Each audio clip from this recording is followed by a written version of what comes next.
Ваше Светейшество, Ваше Преосвещенства, добре дошли в нашия район, в район Изгрев.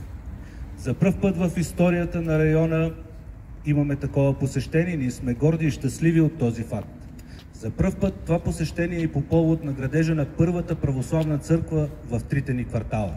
Както всички знаете, до ден днешен, от създаването на нашия район, ние никога не сме имали църква.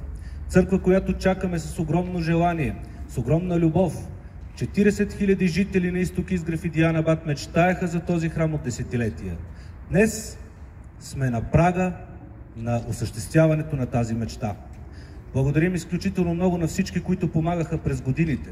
Благодаря на църковното настоятелство, с което неизменно работим от първия ден на това дело, което осъществяваме в момента.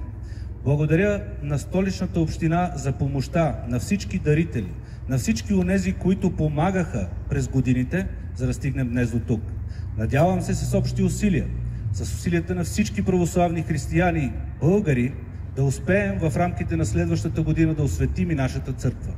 Крайно време е църковните камбани да се чуят и в нашия район. Последният софийски район, който не е имал никога храм. Това е едно добро начало, едно добро богоугодно дело, което ще радва душите на поколения българи напред, на поколения изгревчани. За мен е чест, че сме заедно днес тук.